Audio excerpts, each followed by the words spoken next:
Hi, hello, good morning. Welcome to today's session. So, in the previous session, we were discussing about the impact of non-cooperation movement in the views of different people, one who took part in the movement from different parts or different regions of India. So, in the previous session, we discussed how the people saw uh, the non-cooperation movement in towns. So the non-cooperation movement it mainly started with the active participation of middle class people in the cities and towns. Thousands of students left government controlled schools and colleges. Headmasters, teachers resigned their service or work. Lawyers gave up their legal practices. Then the effect of non-cooperation movement on economic sector or an economic front, it was more dramatic comparing to the other movements which were already taken before non-cooperation movement, because foreign goods were mainly boycotted, liquor shops were picketed, foreign cloth burnt in huge front bonfires. Then import of foreign cloth halved between 1921 to 1922. Its value got decreased, dropped from rupees 102 crore to rupees 57 crore.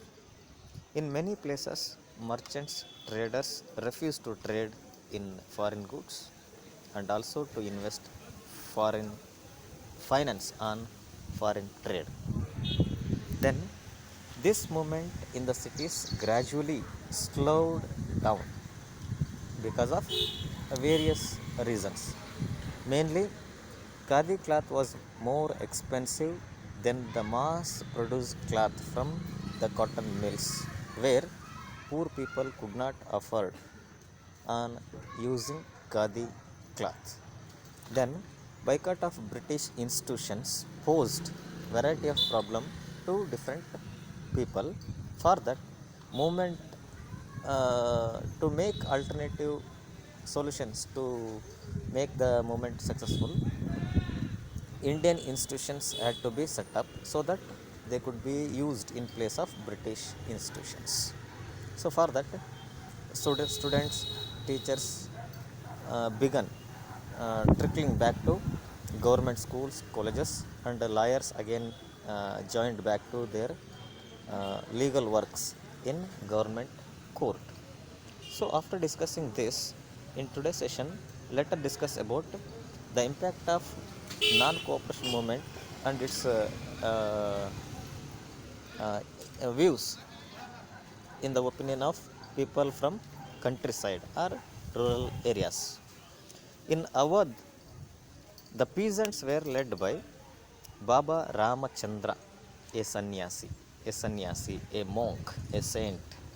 The movement here was mainly launched against talukdars and landlords who demanded peasants uh, exorbitantly high rent and also variety of other seizures or taxes. Peasants had to do beggar and work at the landlord's farm without any payment.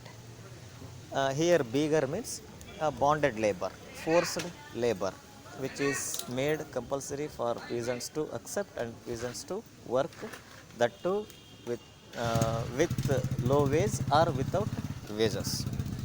And as tenants, they had no security of tenure, being regularly evicted so that they could acquire no right over lost land.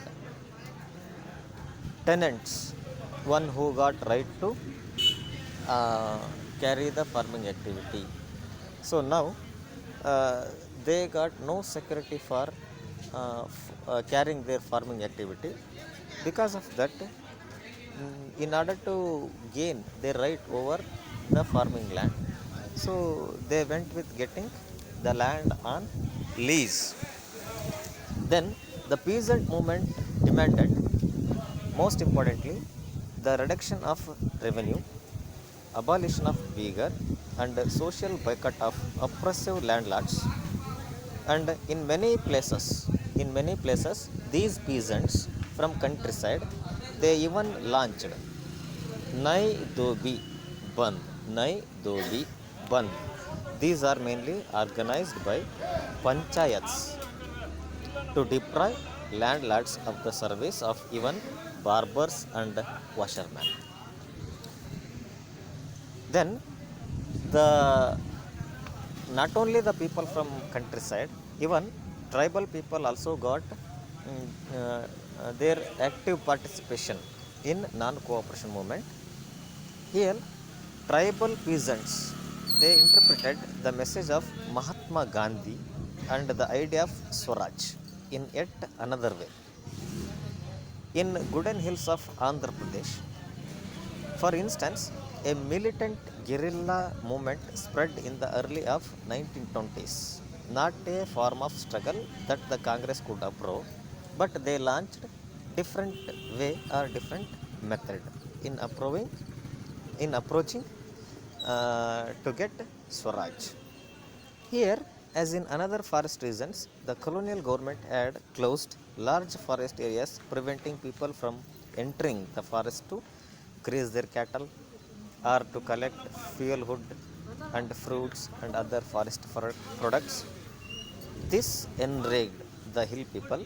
Not only were their livelihoods affected, but they felt that their traditional gift rights were being denied to get the resources from the forest or hilly regions.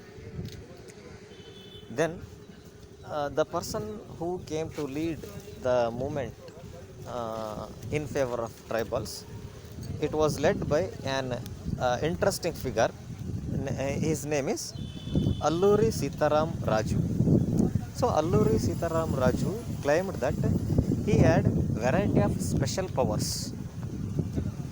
That is, he could make correct astrological predictions, and he can heal people, and he could even survive even bullet shots.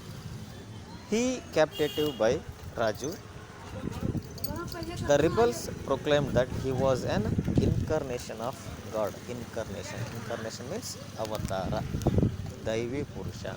Devata Manusha. Raju talked to the greatness of Mahatma Gandhi. He said he was inspired by non-cooperation movement, and he persuaded people to wear khadi and give up drinking liquor. But at the same time, he asserted that India could be liberated only by the use of force, that non-violence.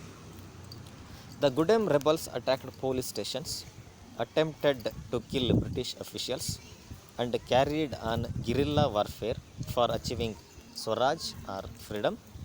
Raju was finally captured, and he even executed in 1924.